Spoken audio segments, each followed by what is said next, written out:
JAC कार्यकर्ता की मौत पर भड़के लोग। पुलिस की फायरिंग में कई लोगों की मौत हो गई है।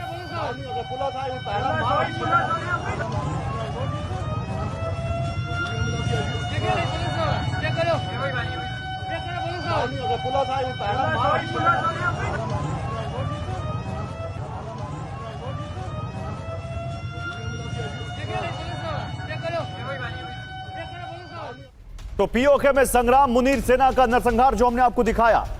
पीओके में शहबाज सरकार के खिलाफ जन विद्रोह, स्थानीय जन संगठन जेएसी पर प्रतिबंध का विरोध कर रहे थे लोग। विरोध प्रदर्शन के दौरान जेएसी प्रदर्शनकारी की मौत से लोग भड़क गए। रावलकोट में निहत्थे लोगों पर फायरिंग की गई।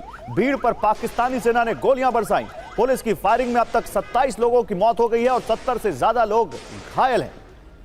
इसी बीच देखिए, पीओके में बगावत पर भारतीय विदेश मंत्रालय का भी बयान आया है, वो भी आपको देखना चाहिए। पीओके में बर्बरता की खबरें, ये कहा है विदेश मंत्रालय ने। पाक पुलिस की बर्बरता में कई मौतें हुई हैं, ये विदेश मंत्रालय ने कहा है।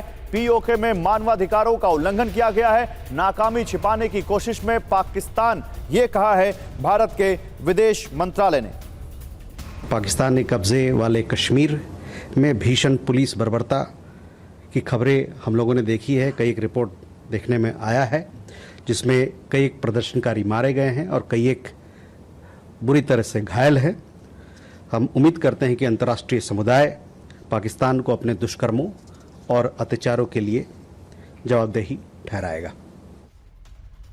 और देखिए, इसी पर बात करने के लिए अब चलते हैं एम्बेसडर मल्होत्रा के पास। एम्बेसडर मल्होत्रा, भारत ने तो अपनी आपत्ति जताई है और जतानी भी चाहिए, लेकिन क्या जो ये तस्वीरें आई हैं, क्या ये एक परफेक्ट केस नहीं बनता है दुनिया भर के लिए ये बताने को कि चाहे ह्यूमन राइट्स हो, चाहे वो आम लोगों के ऊपर के खुद के जो राइट्स हो, जो डेमोक्रेटिक राइट्स हो, वो बिल्कुल पाकिस्तान में लोगों को एक्सरसाइज नहीं करने दिए जा रहे, और इसके ऊपर अब वर्ल्ड बॉडीज को कुछ कहना चाहिए, कुछ एक्शन लेना चाहिए, यूएन जैसी बॉडीज को।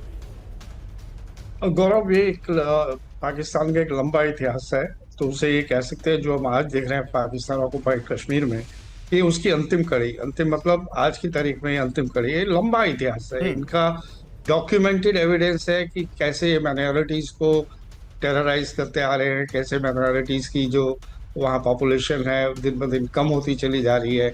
और माइनॉरिटीज की बात करें तो सिर्फ मुस्लिम से नहीं, जो मुस्लिम्स के अंदर भी विद इन जो अहमदियाज और दूसरे हैं उनको भी ये नहीं छोड़ रहे हैं।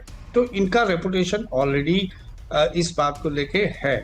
लेकिन हमारे अनफॉर्चुनेटली ये जो ह्यूमन राइट्स से रिलेटेड जितने भी बॉडीज हैं उनकी इफेक्टिवनेस कुछ नहीं है, उनकी आवाज में कोई दम नहीं है, पूरे यूएन की आवाज में दम नहीं है। तो ये बेचारी छोटी सी जो human rights so called organisation है, ये क्या करेंगी? डॉक्यूमेंट करेंगी, शोर मचेगा।